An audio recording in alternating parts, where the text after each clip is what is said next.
Kunle Afod mi ọmọ ẹ̀rí àmọ́lọ́ mẹ́. Allah. Àlùbáríkà rẹ̀ ò ní mòpin ẹ̀. Amina. Kunle Afod ọ̀ràn tí gbogbo àwọn àgbàlagbà tí wọ́n ti ṣe tíátà rí tí wọ́n ti jókòó kalẹ̀ tẹ́nìkan ọ̀ràn tí wọ́n mọ́. ń lọ gba owó lọ́dọ̀ àwọn èèyàn ó ń fi tiẹ̀ kún ó wá lọ ká wọn mọ́lé yóò wá kó owó ńlọ́wọ́ báyìí yóò wá dọ̀bálẹ̀ níwájú wọn. Bàbá àní àwa mọ rírì dáadáa tẹ́ ti ṣe kọjá ni mo ní kí n wá kí yín ni pé a gbàgbé yín o torí kí generation mi ọmọ gbàgbé àwa náà. Oní tíátà ń lè ń ṣèyún ẹni ó pèrè tó ló ń gbẹ́sìn ìsìlámù dání sí yìí nígbà tákà orúmọ àwọn àfà ó ń kásọ kó lọ́rùn àwọn àfà. àfà ńlá àfà Akeugbagold ti gbóríyìn fún Kunle Afod. Wọ́n gbóríyìn ńlá fún àwọn iṣẹ́ ribiribi tó ń ṣe bó ṣe ń rántí àwọn àgbà òṣèré Yorùbá. Lára àwọn fọ́nrán tá a ti ṣe sẹ́yìn lọ wò rí gbogbo àwọn ibi tí Afod ti yọjú sí àwọn àgbà òṣèré tó ti bẹ̀ wọ́n wò pẹ̀lú owó táwọn fans fi ránṣẹ́. Gbogbo àwọn nǹkan yìí tí bàbá Akeugbagold ń sọ̀rọ̀ nípa kò ṣaláì má relate mọ́ bí àwọn kan ṣe ń yẹ̀yẹ́ àwọn àgbàlagbà. Bẹ́ẹ̀ ni tí wọ́n yẹ̀yẹ́ àwọn àgbàlagbà lórí social media tí wọ́n ń sọ̀rọ̀ burúkú gbá wọn. Bàbá yìí wá sọ àwọn ìṣẹ̀lẹ̀ burúkú tó máa ṣẹlẹ̀ sí àwọn tí ò bọ̀wọ̀ fágbà tó jẹ́ pé ṣe náà ń yẹ̀yẹ́ àwọn àgbàlagbà. Yàtọ̀ sí yẹn tẹ́ bá wò rí pé Kunle Afod jẹ́ èèyàn kan tí ó fẹ́ràn àwọn àgbà nípa gbogbo èyí tó ń ṣe yìí ó sì yẹ ká gbé oríyìn fún. Kò sì sí ẹni tó bọ̀wọ̀ fágbà tó ran àgbà lọ́wọ́ tó gbé àgbà lárugẹ tí kò ní jèrè àgbà. Definitely Kunle Afod ó di dandan kó jèrè ohun tó ṣe. Ìwúrí ńlá ni Kunle Afod jẹ́ fún gbogbo àwọn òṣèré tó kù àtàwọn èèyàn tó ń bọ̀ lẹ́yìn gbogbo àwọn tí wọ́n wò gẹ́gẹ́ bí àwòkọ́ṣe. Àwọn nǹkan kan wà tí àfà Akeugbagold sọ mo fẹ́ kẹ́ ẹ gbọ́.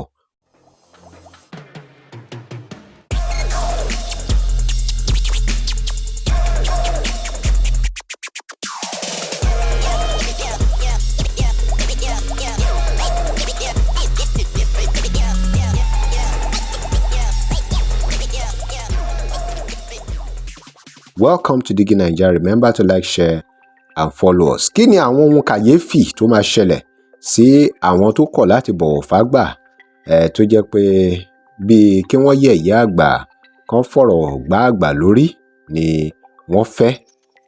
Ẹ já gbọ́. Ẹni tí ò bá lè ṣàpọ́nlé àgbàlagbà Ànábì ní kì í sara kì í ṣe ara mùsùlùmí. Sallallahu alayhi wa sallam.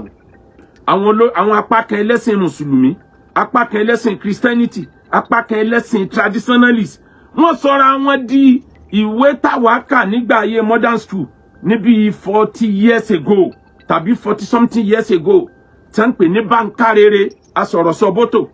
Ó ní Saheed Osupa fi kọrin tó fi sọ pé Bánkárere asọ̀rọ̀sọ̀bọ́tò tó ní tó ń bá ti sọ̀rọ̀ àsọtán ọ̀rọ̀ náà lòun ò tún sọ tó ń fi tọrọ sí. Àsọ̀nsọ̀tán ọ̀rọ̀ ló padà yí lọ́wọ́. Allah. Ó wá ní korímọ́sẹ̀hún bíi ti Bánkárere. Bánkárere dára ẹ̀ lójú tó bá dọ̀rọ̀ ẹnu. According to that Yoruba novel, kò sí tí ó lè fẹnu bàjẹ́, kò sí tó bá tẹnu bọ̀ yóò fẹnu bà nǹkan náà jẹ́. Ó gbà péjọ tí wọ́n bá ti mú òun ẹnu náà lòun ò fi tọ́ra. Wọ́n ní àìbọ̀wọ̀ fágbà ní ó jẹ́ ká yógún. Àjẹ́ ìyá ọba. Ó lágbára. Ọba ìyá ọba lórúkọ jẹ́. Ọ̀rọ̀ rẹ̀ o. Wọ́n wá mú déwájú ọba pé kó wá gbàdájọ́. Lọ́ba bẹ̀rẹ̀ ìtàn bí wọ́n ṣe bí ìyá ẹ̀ ṣe kú nígbà tó bá ń kékeré bí ó ṣe gbọ́njú mọ́ bàbá ẹ̀ ló ti gbé àwọn èèyàn lọ làwọn èèyàn ń ṣe asọkùnrin yìí jẹ́ ìyá tó báyìí. Kó ní làákà ìkún tó sọ pé kí ni tẹ́ ń ṣe kí la bí ọ kí ló ń wí alọ́ ọba ló kọjá ọba yẹ́ ẹ̀ lórúkọ jẹ́ ọwọ́ adé ń sìn ọ́n sọ́tàn bí wọ́n ṣe bí ọ kí lọ́kàn wá pẹ̀lú bó sì bí wọ́n ṣe bí ọ bí wọ́n bá mú jẹ lómi ò tún ṣe ń tó burú délé yìí lọ. Bánkárere asọ̀rọ̀sọ̀bọ́tò lápá kan àwọn àfa sọ̀rọ̀ àwọn dà lápá kan àwọn ẹlẹ́sìn Christianity sọ̀rọ̀ àwọn dà mọ azana dínà. wẹ́ẹ̀dù ni ìyá ìdájí ta mọ́. mo ń bọ̀ ó mú mi rántí àwọn tá a lérò wípé kò yẹ ká respect àgbà lọ́wọ́ wọn nítorí pé ṣe tíátà ni wọ́n ń ṣe. Kunle Afod mi ọmọ ẹ̀rí àmọ́lọ́ mẹ́. Allah. Àlùbáríkà rẹ̀ ò ní mòpin ẹ̀. Amina. Kunle Afod ọ̀ràn tí gbogbo àwọn àgbàlagbà tí wọ́n ti ṣe tíátà rí tí wọ́n ti jókòó kalẹ̀. Wọ́n ní àìbọ̀wọ̀ fágbà ní ó jẹ́ ká yógún. Lọ́dọ̀ àwọn èèyàn ó lágbára. ó fi tiẹ̀ kún ó wà Ọ̀rọ̀ rẹ̀ o. yóò wá kó owó ńlọ́wọ́ báyìí yóò wá dọ̀bálẹ̀ níwájú wọn. Bàbá àní àwa mọ rírì dáadáa tẹ́ ti ṣe kọjá ni mo ní kí n wá kí yín ni pé a gbàgbé yín o torí kí generation mi ọmọ gbàgbé àwa náà inú àwọn bàbá yẹn wà ń dùn pé ọmọkànnú àwọn ọmọ ní ń pa wàá lé báyìí oní tíátà ń lè ń ṣèyún ẹni ó pèrè tó ló ń gbẹ́sìn ìsìláàmù dání sí yìí ń àtàkà orúmọ àwọn àfa ọ̀ká sọ kó lọ́rùn àwọn àfa àwọn alùsùn náà ẹjẹjẹ a máa jàjà wẹ́rẹ́wẹ́rẹ́ tá a máa ń jà tẹ́lẹ̀tẹ́lẹ̀ káwọn ṣàìtàn níyà yóò tó dé kájọ máa sọ pé ẹ̀ ṣéda káwọn náà máa sọ pé àṣéda ká máa jàjà wẹ́rẹ́wẹ́rẹ́ kọ́ máa là ń bú bàbá ara ẹni lọ o kọ́ máa ra ń tọwọ́ bọ ìjọmọlúàbí ẹni lọ bá a ṣe jọ ń bá a bọ̀ tẹ́lẹ̀tẹ́lẹ̀ ẹjẹ́ a máa mánéjì ara wa lọ tá a fi jọ pàdé ọlọ́run ẹ̀rí lè tán gbédè yìí ká bú bàbá èèyàn ká yẹ̀yẹ́ èèyàn ká tọwọ́ bọ̀ ìjọmọlúàbí èèyàn wàláhì ọlẹ́yìn ọmọbìnrin kan bẹ tí mo rò pé ẹ̀wọ̀n fàgbà ni ò jẹ́ ká yógún kan dárúkọ everybody bó ṣe wù ọ̀rọ̀ rẹ o. bàbá ọkọ rẹ̀ ló ti kọ́ àwa àfáà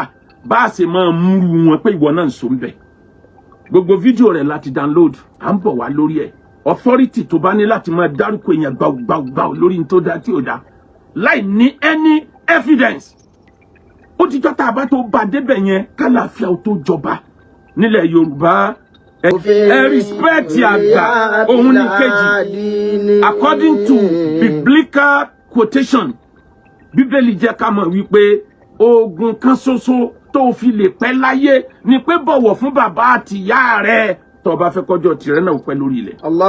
o respect àgbà bó lẹ́mí tiẹ̀ ti fẹ́ gùn bẹ́ẹ̀ mi ẹ̀ gùn ó yẹ ó gùn sórí ìyá ni. Drop your comment, remember to like, share and follow us. Thanks for watching.